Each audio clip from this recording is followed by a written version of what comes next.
Okay, Pat. I was very happy to get that email. I was very excited for it. Thank you, sir. Only waited 9 months for it, but I'm just kidding. Did you look at it? I did. I responded, with a short comment back for the meeting. Do you think it's on track or?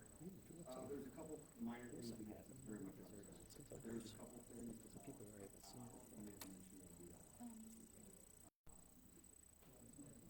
Well, the electrical stuff's interesting. There's nothing. There's nothing I like. can give you the details on that. Yeah, I know that. One thing you kind of left out, which is the building permit process. Okay. You don't have to pay them like marketing. The sidewalks, it's not even required.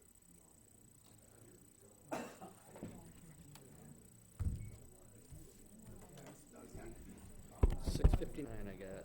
Yep. Tommy is not here. He's not joining that via. He called.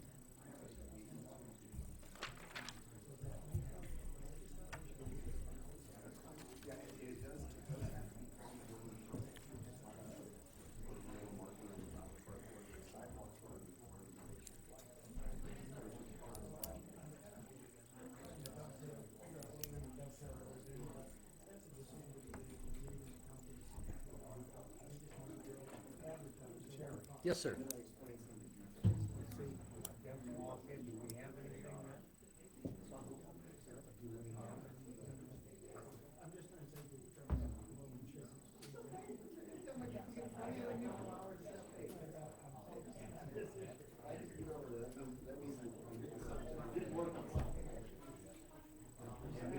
Remember that license and power agreement thing?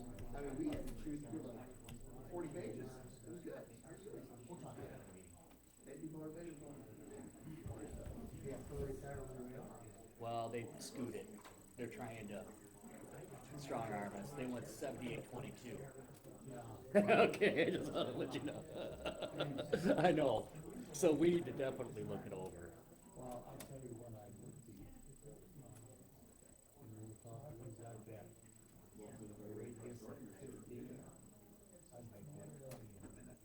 I'd make it 50 in a minute. Yeah, that's one up.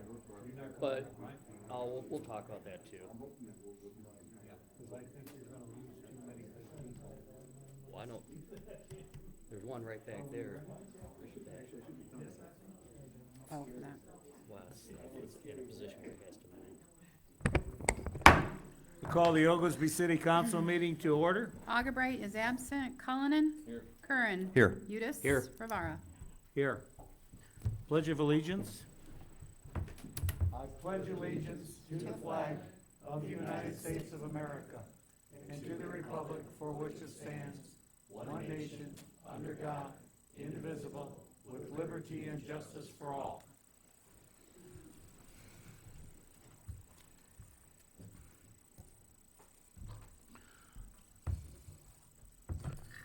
Mr. Augubright is not here tonight because he's out of town on business. Do we have any public comments on agenda items only?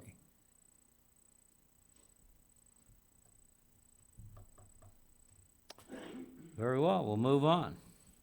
I need a motion and second to approve the minutes of the January 3rd, 2023 regular meeting.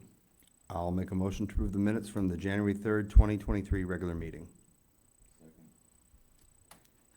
Cullinan? Curran? Aye. Udis? Aye. Rivara? Aye.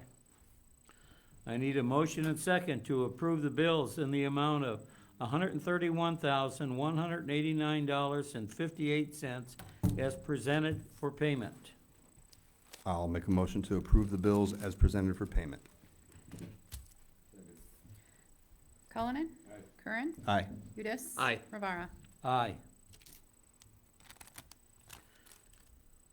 I need a motion and second to approve the 2022 fourth quarter billing permits in the amount of $175,592. Make a motion, we approve the 2022 fourth quarter building permits in the amount of $175,592. Second. Cullinan? Curran? Aye. Udis? Aye. Rivara? Aye. I have a, next is Ivar to discuss handling of after-hour strays by Chris Tomsha.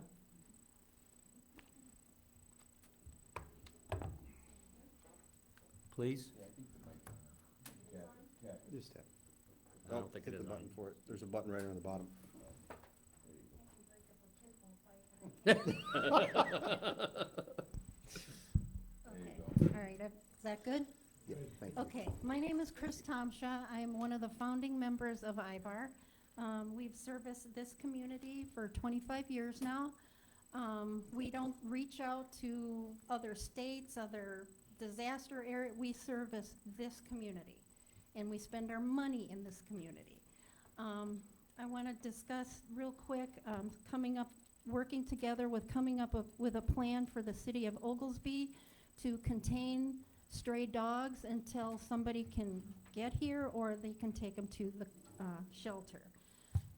Just to give you an idea of what kind of numbers we have with the dogs, last year we had 253 dogs come into the shelter. 123 of those were strays. And between the police departments, that's LaSalle, Peru, Oglesby, Utica once in a while, 69 of them came from the police departments.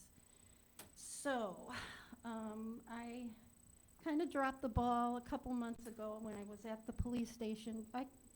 I can't remember who walked me through the station. Was it one of you guys by chance?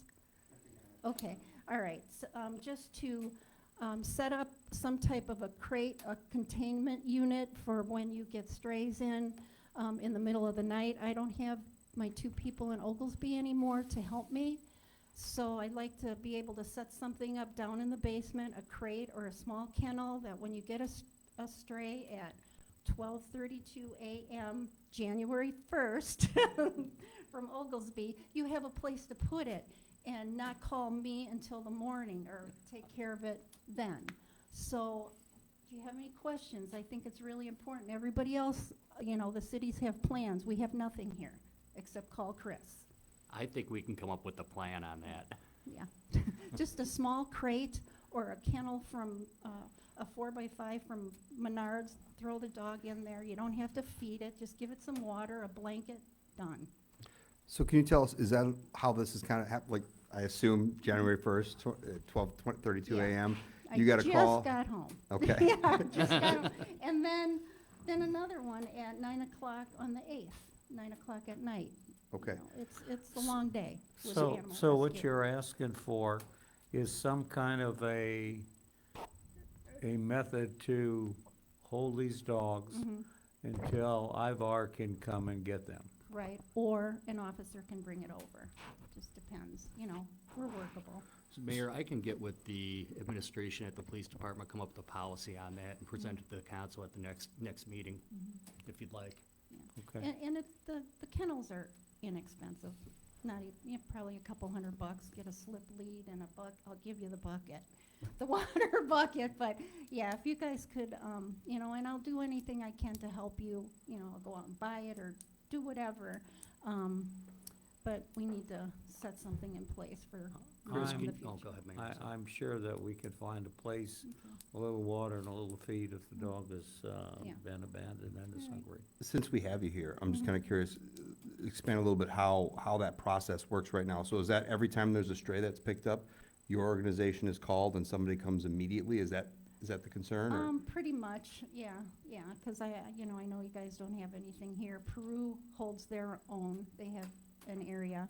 LaSalle, we have a plan in place, so And then, I'm sure we can come up with yeah. something that's, I appreciate that, yeah, that'll take care of the problem. yeah. And we appreciate all the help. If you've had to come and drop on a moment's notice, we appreciate you. that. But Yeah, we'll look into, okay, what we come up with. Yeah, Chris, I'll reach out with your recommendations Okay. on what you think we should get for, a crate, okay, and we'll go forward from there. all right, I'll do what I can, thank you. You're Thank you, welcome. Chris. Next on the agenda is recognition from the Oglesby Police Department for Michael Rivera as Officer of the Year. Chief, you wanna come up?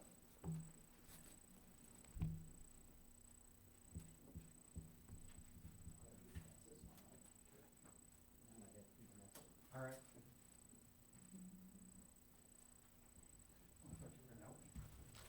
I wanna grab this first.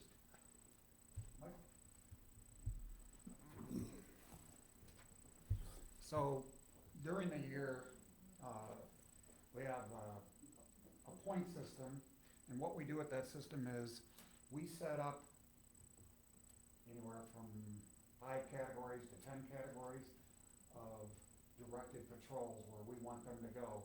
For example, we want them to shake so many doors at night, or we want them to go in and talk to a business owner, or stop at a park and talk to the kids, or patrol the park, or we want them to stop speeders on Walnut at the bridge because we're getting complaints. So we direct the patrol for an entire month, and we put point values on the different things that they do. So every month, there's a list of the officers and the points they get in an order. So those points added up and divided by the number of months is half of the officer of the year. The other half, Sergeant Valley is the chairman of the awards committee that we have on the department. There's like 3 of them on that.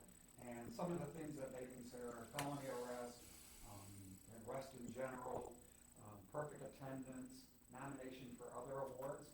And from that, they derive at a number and then basically add the 2 numbers together, average it, and we come up with the officer of the year. And this year, it's Michael Rivara, and we have for him here a plaque that says 2022 Officer of the Year, Michael Rivara, in recognition of outstanding performance, and dedicated and professional service to the Oglesby Police Department and the citizens of Oglesby.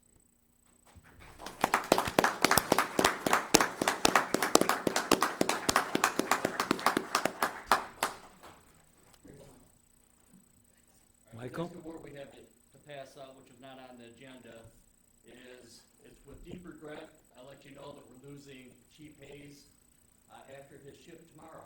Will be his last day. He'll be on the books for maybe a month longer. But Doug, just want to say thank you so much for all you've done for the city. We were so fortunate to have you. You came in at a tough time. You cleaned this department up, and you kept it moving in the right direction, and we're built for the future. So thank you, sir.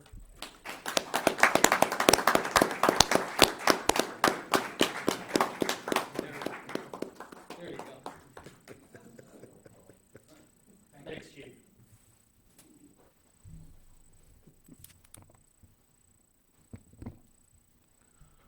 Before we move on, I just would like to thank Chief Hayes for his work and all his help with the city of Oglesby.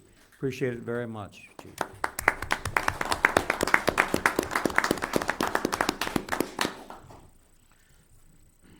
Next on the agenda is approve 011623R, a resolution of the city of Oglesby, LaSalle County, Illinois, in support of tax increments of financing. That's in support of TIFs. TIFs helps us bring in industry, brings in jobs to the city, and we want to expand and do that. We've got things headed in the right direction with our infrastructure, and this is something that is recommended by the Illinois Municipal League. I'll make a motion to approve 011623R, a resolution of the city of Oglesby, LaSalle County, Illinois, in support of tax increment financing. I'll second it. Cullinan? Curran? Aye. Udis? Aye. Rivara? Aye. Next is to approve 1210-011623, an ordinance amending section 4.40.010 through section 9.40.050 inclusive of the municipal code of the city of Oglesby relating to false reports of fire. Terry? Yeah, so this original language we had on the books, Pat, you know when that was written? It was back from quite some time ago. If I have a copy, Terry, it might say, otherwise we'd have to look up that. It's okay. It doesn't much matter. It's just, it was dated. It was very old. It was in the old type font and everything else. So we had an issue where we were out to a local business 6 times in 1 month for activated fire alarms. I wanted to do something that's still fair to our businesses, but also have a little fee that's associated with these responses. So what we come up with is the first and second response for the fire department's gonna be free.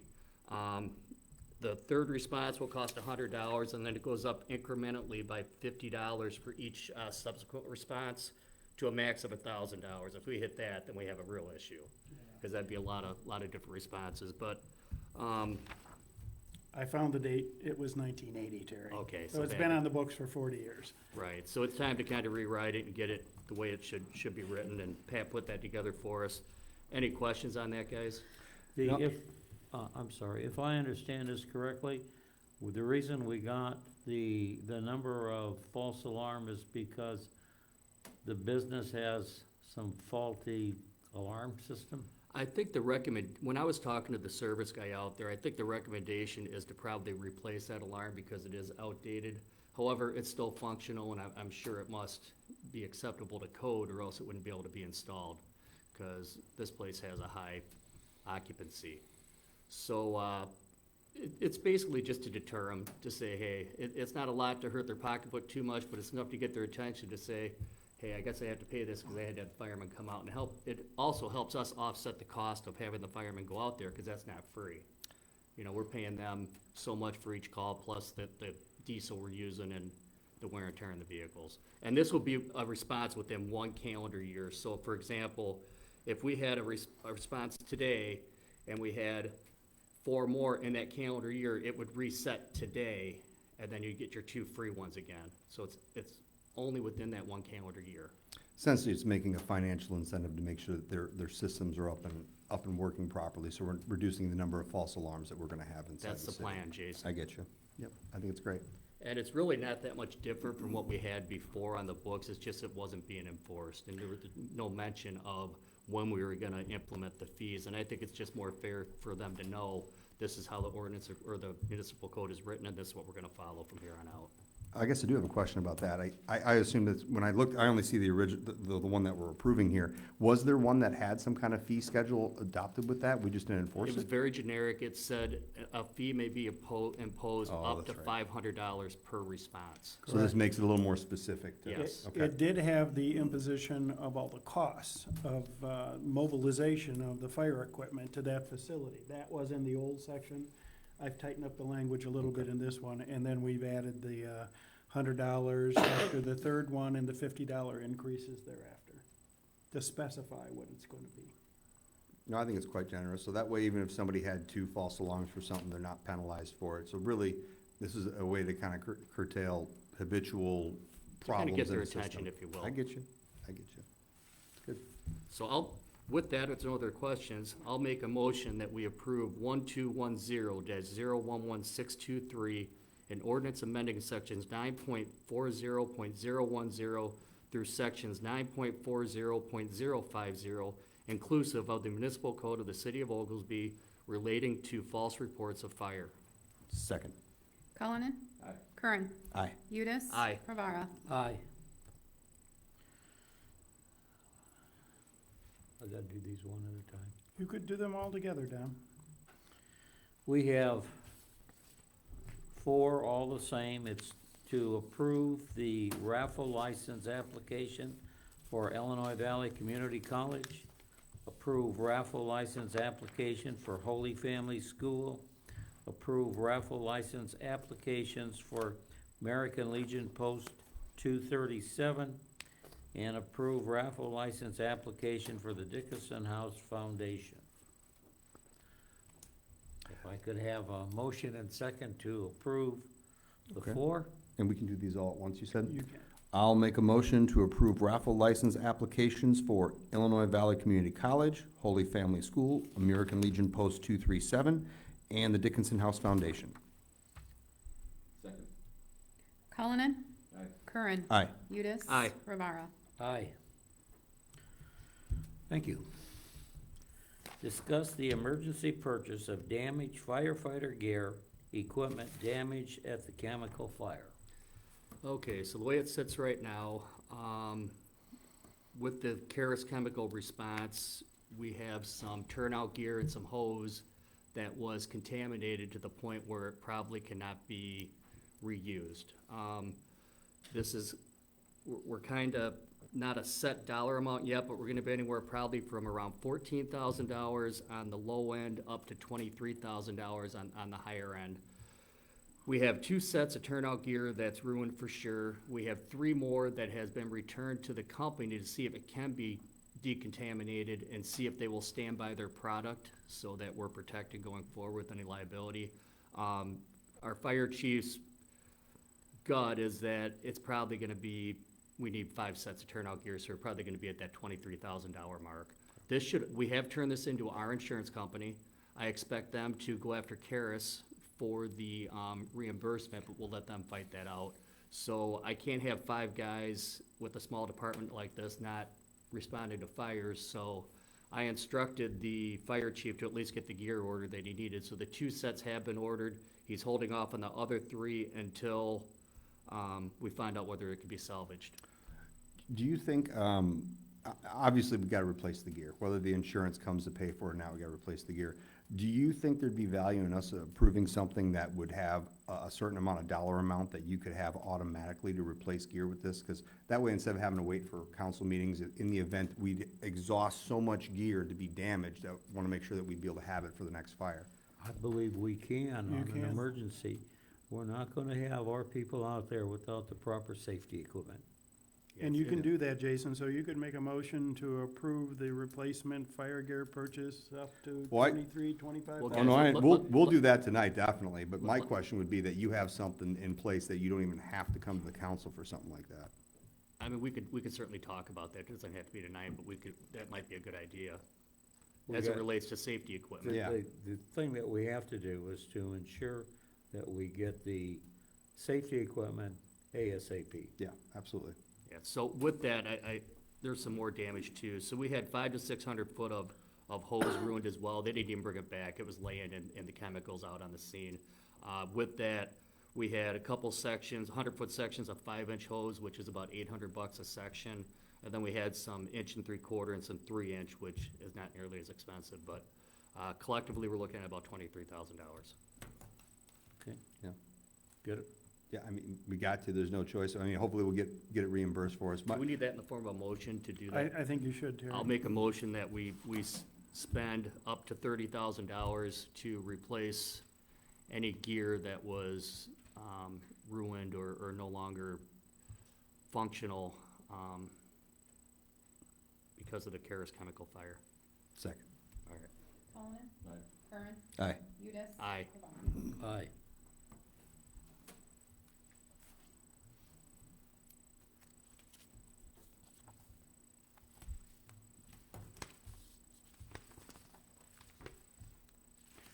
Okay, next on the agenda is approved purchase of a pump for the water treatment plant in the amount of $22,000. Jason? So, I sent you some pictures of this as well, so you could see what they look like.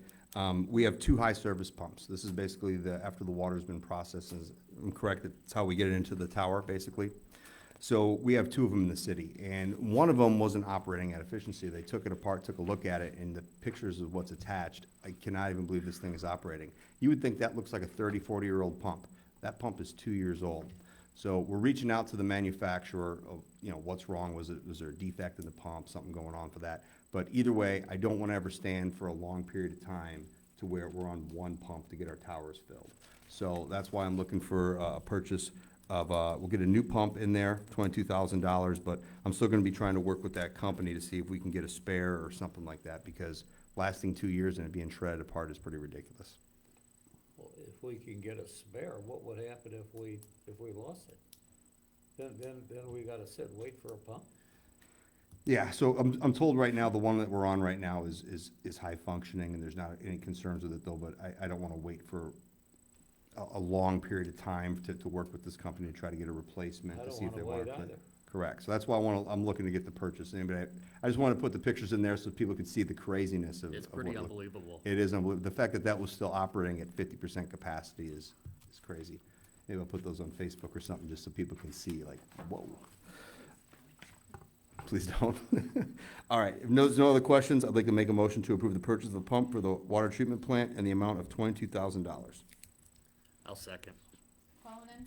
Curran. Aye. Udis. Aye. Rivera. Aye. Next is discuss the letter of support for the Hickory Wind Project. I got this letter from UKA North America from a Dan Cherney. It reads, "Thank you for taking the time to talk with me yesterday. As I mentioned, I am with UKA North America, and we are planning to build an 80-megawatt wind farm in southwestern LaSalle County. Hickory Wind Project will be south of the Illinois River, west of I-39. Over 60 landowners have leased property for us and expect to file a special use permit application with the LaSalle County Board in the near future. The project will employ hundreds of union workers during construction. We inject significant money into the area economy and will generate substantial tax revenue for local taxing bodies. We have already made donation to local entities and will continue to do so. We have letters of support from a number of local officials, including Oglesby School Superintendent Michael Pillen. We are going to submit these letters, which are addressed to the county board, to the board when we file our special use permit application. I hope you will also furnish a letter of support, sending it to me first. If you wish, I can send a letter template. Best, Dan Cherney." I guess there's a small portion of this wind farm will be in the Oglesby School District, and it will help with taxation money for the school. So I need a motion and second to send a letter to support. I'm all on board with obviously trying to get more green energy out there that's smart. I'd love to know a little bit more about them, like where exactly it's going. I say it's in the school district. I'm curious, is it in Oglesby? I don't know a whole lot about, I looked up their business. I know they're based out of Florida and they have an office in Shooting Park Road, but Yeah, that's these people that come in and put the wind farms up, the only reason they're built is because they got tax money. yeah, my concern is, because I had heard that our area was not supposedly great for wind farm. We're in the Illinois Valley. Like if you go like on 39 south of here like an hour, you'll see a lot of wind farm areas, but it's on a ridge. I was always told that this was not a great area for it. If that has changed or something's different, I have no problem with that. I don't have the data on that. What we were asked to do, and the reason I put it on the agenda, is that the Oglesby School Board is supporting this project and trying to support the Oglesby School Board. Hey, more money that goes into their taxing thing hopefully would mean less money that they have to tax on. You know my stance on when it comes to taxes. Less money you have to tax on people, then I'm on board if that's the primary reason. My only fear is, again, I know nothing about this company and I thought our area was bad for it. My concern would be, I'd hate to send an endorsement and all of a sudden, 5 years later, they find out it's not a good program and then they abandon it. And then we have abandoned wind farms. I hope that's not the case, so. Well, we need all the green energy that we can get, because we're on this crazy, cycle and timetable that we can't meet. You can't continue to close base load plants and keep the lights on. I will support that concern. So I will make a motion for the letter of support for the Hickory Wind Project. I'll second it. Cullinan. Curran. Aye. Udis. Aye. Rivera. Aye. Is there anything under old business? If not, I have one thing, and it's my fault. I appointed Tony Stefanelli to the ambulance board. Tony is a fireman and EMT in Lamont, and I didn't get in the record. So, Is that just a straight up appointment or do you need a motion and second for that? it's straight up appointment. Okay, that's what it is. Public comments. Commissioners' reports. I don't have anything, Mayor. Cully? Nothing tonight. Jason? I only got one thing. Tomorrow, one thing. There is on First Street, there is a electrical pole that is severely degraded, and they're replacing that. So 9 AM tomorrow, there's about 8 homes on the 100 block of First Street that are gonna have a power outage.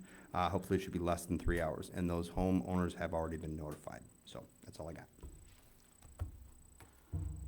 I just have a couple of things, and I'm even short tonight. Ameren has reached out to the city of Oglesby to discuss the issue that Ameren has not collected nor paid the utility tax or electric service at IBCC for 30 years. They have collected the gas tax and forwarded that to the city. But at least hopefully we're making some progress, and we'll be able to resolve the matter without going to court. Karis plant explosion and fire. I want to recognize and commend the great job our fire chief, firemen, and the dispatchers did at IVRD. All the firemen who fought the fire, and that there were no serious injuries. In this New Year's, let us work to be accident-free. And with that, I'll entertain a motion to adjourn. Go Go ahead. ahead. Please. I'll make a motion to adjourn. Second. Cullinan. Curran. Aye. Udis. Aye. Rivera. Aye. There's somebody back there, Dan. Oh, sorry. Oh, I'm sorry.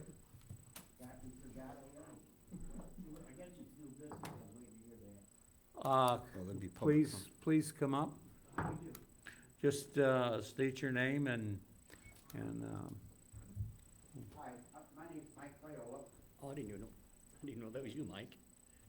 and your fire department has requested a product that I provide. It's called a source capture vehicle exhaust extraction system. And for simplicity's sake, it's a vacuum cleaner, goes on the fire truck so that they are not exposed to the diesel exhaust. And when you guys brought up about your equipment, all the gear in the fire station is also exposed to the carcinogens of diesel exhaust. These systems have been around for about 30 years, and I've been doing this 25 years. And what I presented to the system was a Netterman vehicle exhaust extraction system. I'm the rep for that company, and I'm the only guy in the United States that exclusively represents them for fire departments. And I've been doing this since 1997. Now, I could get into a dog and pony, or I can pass it on to you because you see these systems and you use these systems. But I would like to just, if I could, just go over a little bit of what it's Please. about and why this system is the best system out there. Let me just kind of set the tone here. So what we're looking at, we're getting pricing on vehicle exhaust systems for the fire and ambulance department. And the reason is we have people sleeping in that fire station, and diesel exhaust is known to have carcinogens and can be detrimental to someone's health. So Mike is a rep for one of the companies that does this vehicle exhaust extraction system, and he's gonna kind of tell us a little bit more about it and how it works. You got the time, I appreciate that. Okay, the main thing about these systems is obviously the exhaust fan. Now, the fans we use high volume, but low velocity, which would be like comparing sucking to a straw or the toilet roll. We are the toilet roll. We do this because it creates a lot more volume of air movement in conjunction with the kind of system we provide. We are the only company that provides a total ambient air induction, which is right at the source. In other words, where our nozzle touches that tailpipe, we are inducing ambient air all the way around that tailpipe. So the system runs a lot cooler all the way through the line.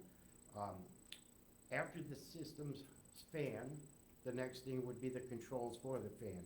Now, this is standard controls like contactors, overloads, and relays with timers that this system is designed to activate like an iPass. There is no human intervention whatsoever. We mount a transmitter into the vehicle, It's tied right into 2 wires, very low voltage.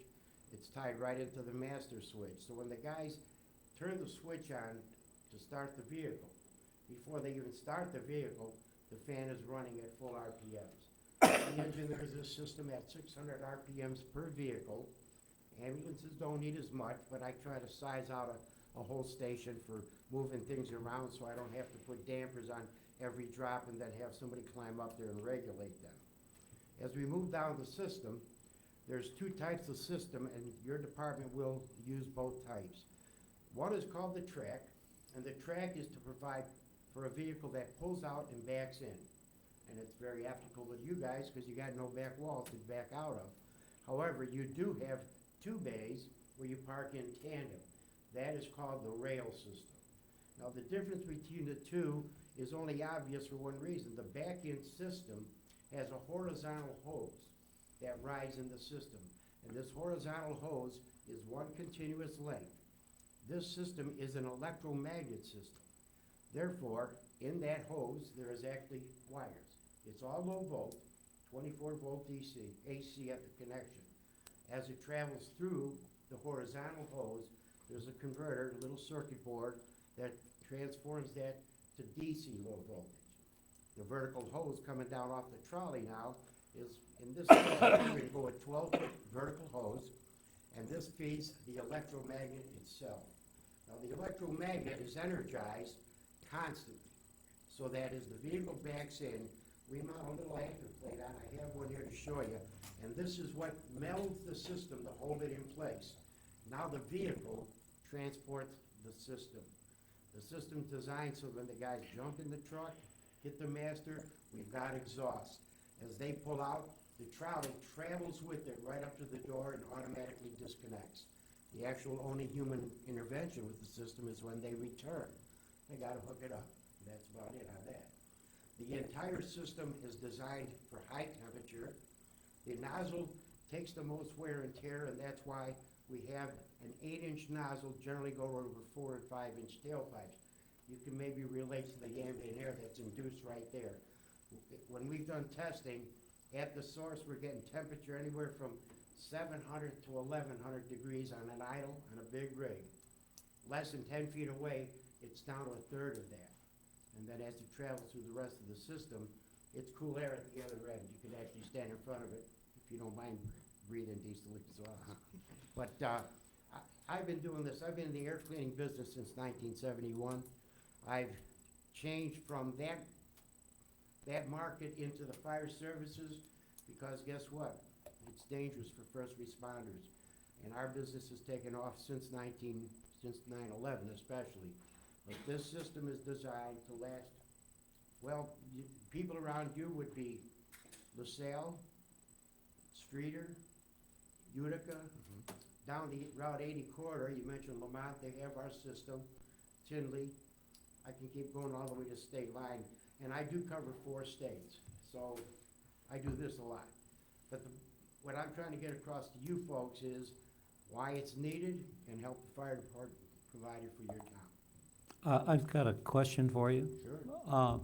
If I'm understanding what the piece of equipment that you're selling, it will take place and protect the firehouse in the starting moving of trucks, and you won't get that exhaust, diesel exhaust in the. Correct. Not only that, when they do their floor checks, which is daily, you're protected, what's inside the house, the gear, and especially the people. Guys do a lot more sitting still running than, well, when you got, like what happened last week with the chemical fire, but your indoor use of your vehicles is not just start and go. There's a lot of other things the guys gotta do with it. Gotta check out everything, and including your pressure relief valves, but it's designed at all times. If that vehicle's running, that system's running. If you start a truck or any vehicle inside that fire station and walk away and forget it and go home and go to sleep, when you come back, it'll still be on. It's designed to run exclusively from before you start it until you exit. After you get out of range, it's just like iPass. Once you're too far away, it's not receiving the signal, it goes into timer mode and just shuts down. When they return and back in, it's designed to run for another minute or so, just to make sure all the heat and whatever residual exhaust is coming out is getting evacuated out of the building. So if I'm correct, this is just for at the building, not at the site where there's a fire? No, not at the fire, no. It's just like any other vehicle, 18-wheelers, cars, when it's outside. There are systems that will bolt to the vehicle. However, there is maintenance involved with those, number one. But number two, nothing is as efficient as evacuation. No matter how great the product is that they bolt onto the vehicle, besides the maintenance, there is still bypass in that system. I thank you. Okay. Does somebody else got any questions? I do have a statement on that, just so you guys understand. So in talking to our ambulance director and our fire chief, if you go inside their living quarters, you're gonna see black soot all over their walls, and they talk about it also in their bedrooms where they sleep. So this is a problem, we need to do something about it, so that's why I'm looking into this avenue. And with that in Understand. mind, almost, 30 years ago, this was the new thing, was hardly used at all. And ever since we started putting these systems in, one of the first things, and it's gonna cost you money, but they're gonna wanna paint and remodel the interior of the building, because the soot is just amazing. That's why most fire stations are dark inside, so you can't see the soot. But when you go in quarters, your ceiling panels, your walls, it's there. It's there, whether you can see it or not, it's building up. Okay, thank you very much, sir. My pleasure. Thanks, Mike. Okay, with, So the status on this, guys, I didn't even know Mike was here. My apologies. I should have put him on the agenda.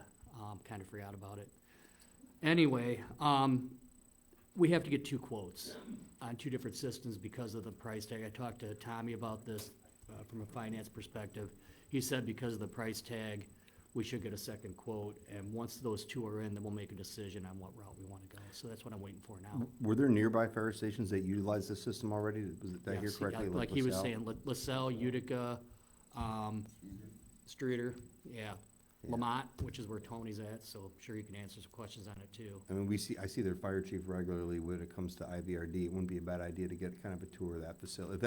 If we're deciding to go that route, wouldn't be a bad idea to get a peek at theirs and kind of talk to them how it's been working. I can tell you that by polling the fire departments around here, who have worked with both systems, this seems to be the better system of the 2. That being said, we still have to go through the competitive Yeah. process, so we'll get a second bid, and as soon as we get that in, Ron's working on getting that, I will report back to the council. Here, Yeah. if I could interject, because price is a factor. What I'm proposing for your department, is the same system of the departments I quoted, I mentioned around you. There are less engineered systems, and I actually own 3 different models of the system that I'm presenting to you. The one I presented with the cost factor so far is the premier system, which is what the departments around here have. Our manufacturer, in their wisdom, for lack of a better word, I said they dummied down our technology to be cost competitive. If you want, I can provide that as an option for this, but I will say this. You ask the guys who have had them around here, I think the shortest term is 14 years that I've had these systems installed since I started doing this, so we're looking at 25 years of original equipment. Wear and tear might be the nozzle hose itself. It can be damaged by heat if the guys rev it up too long, but otherwise, if you ask the people that I just mentioned, they're nice and close, you can maybe even take a ride over, take a look at it, but they've got our premier system. I can provide, instead of an electromagnet system, an earth magnet system. I'm not a proponent of them, but when it comes to dollars in comparison, I'm a lot less expensive because the engineering on the system has been dumbed down. As I mentioned earlier, the hoses are 6-inch diameter, and where the power is transmitted through them, there's actually wire in the heaters. This is how we get power from point A to point B. We do offer a system without that technology. But there again, you're using a mechanical feature of letting the vehicle disconnect the system. It just pulls it out when it gets to a certain height, it comes off. With the electromagnet system, it's like iPads, there's a little widget we call the disconnect magnet. As the trolley goes under it, there's no micro switches or anything, it's just like iPads. An interaction happens, we drop the power, and that's how it disconnects. This prevents the sway back, the kicking out, and dragging on the floor. It's the only system that, and I'm not gonna be a salesman on this point. I look around and I see all my competitors' system, when they're not in use, are laying on the ground. The nozzles are laying on the ground. Our system, that it doesn't have, we've got a centrifugal balance on this thing, and I don't even wanna tell you the price, but I will say this, I've never replaced one. But this is designed so the further you stretch it out, the slower it retracts till it gets back to rest. I could go on and on, give you some benefits, the only guy here who cares is right there. Everything else, you guys, is on a snake oil salesman. I think he's done the research. As soon as you said two prices, I wanted to make myself clear. I understand. I can compete with the other guys a lot better. I can't ever be cheapest because the engineering on the other guy's system, lot smaller hose, higher velocity, so they sound like jet airplanes when they're taking off. But this system, hands down, is the best one in the market, the best one in the world. And that's my big feeling. Thanks, Mike. Thank you very much. My pleasure, thanks for having me. Do we need adjourned again? I don't think so. I think you had a motion in a second. Okay, And Amy took roll. All right. very good. Everybody have a good day.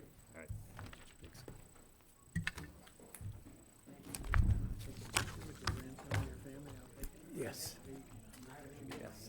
Yeah, I got some questions for you. The numbers,